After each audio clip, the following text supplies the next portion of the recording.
Some people wake up after 6.5 hours like, cool, let's conquer the day. Others get 9 hours and still feel like a software update stuck at 3%.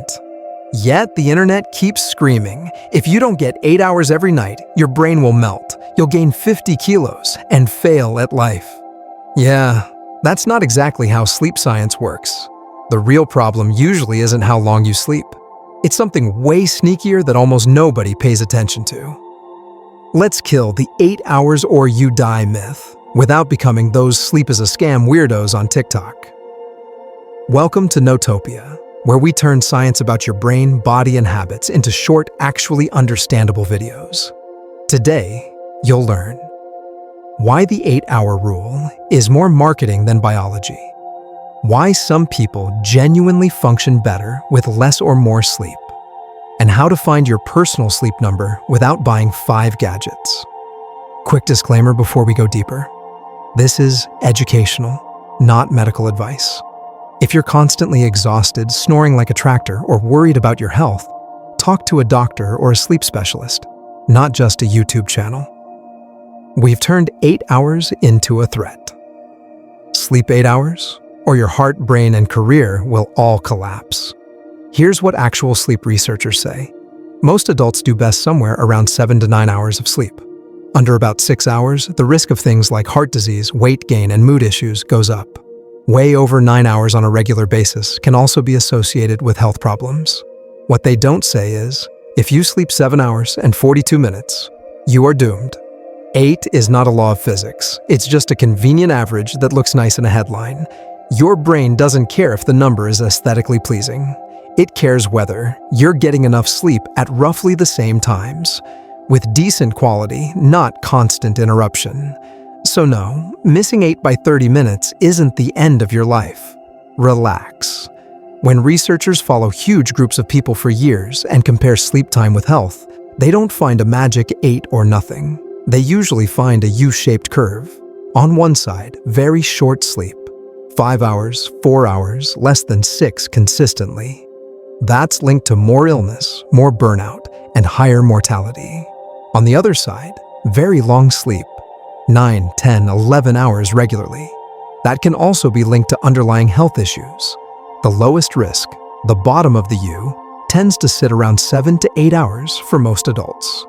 So the real message is, somewhere in the 7 to 9 hour range works for most people, but the exact number is individual. 8 is fine, but it's not holy.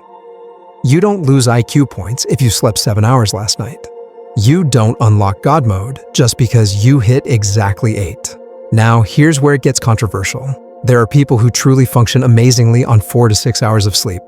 No 6 coffees, no energy drinks, no daily breakdowns. They're sharp, focused, and healthy. Researchers call them natural short sleepers. They've even found rare gene variants in some of them that seem to make their sleep more efficient. It sounds cool, right? I only need 5 hours because I'm genetically elite. Here's the problem. These people are extremely rare. If you're watching this at 2 a.m. thinking, lol, that's probably me, it's almost certainly not you. Most people who say, I'm fine on 5 hours, are just so used to being tired that they've forgotten what well-rested actually feels like. You're not a mutant. You're just running on low battery and calling it normal.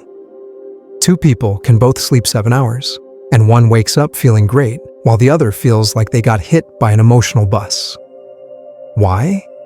Because your brain doesn't just care about quantity. It cares about regularity, quality, and timing. 1. Regularity.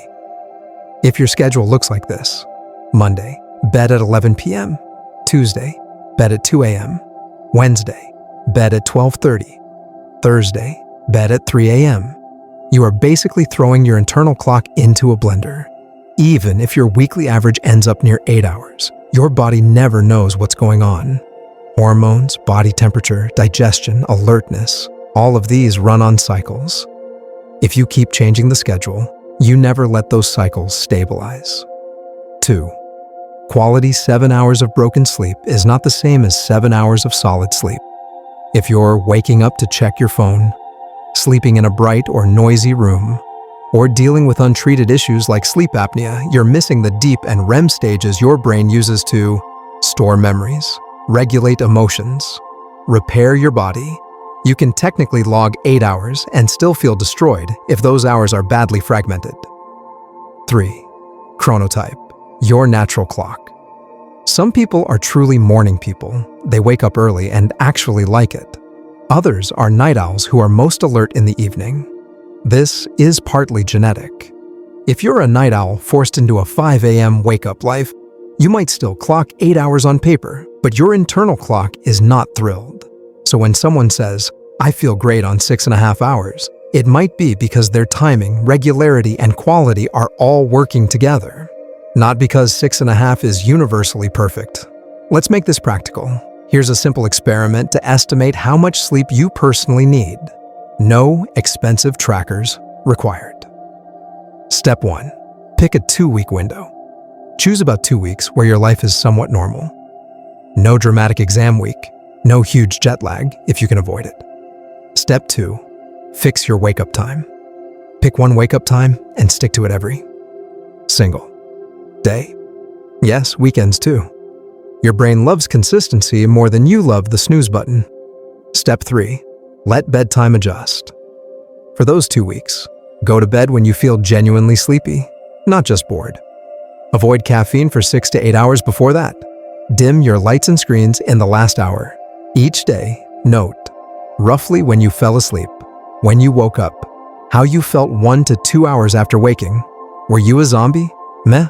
Or surprisingly okay? After 10 to 14 days, patterns will show up. Maybe you keep landing around 7 hours and feel great. Maybe you feel best closer to 8 or 8.5. Maybe you notice that anything under 6.5 turns you into a gremlin. That average number under decent habits is a much better reflection of your real sleep need than a random 8 hours or you die quote on Instagram. There is a limit to how flexible this can be. Take your sleep seriously if you usually get less than 6 hours and feel tired, moody, or unfocused. You rely on heavy caffeine just to feel normal. You doze off reading, in meetings, or big red flag while driving. You snore loudly, choke, or someone has seen you stop breathing in your sleep. That's not, "I'm built different." That's, "Please talk to a medical professional."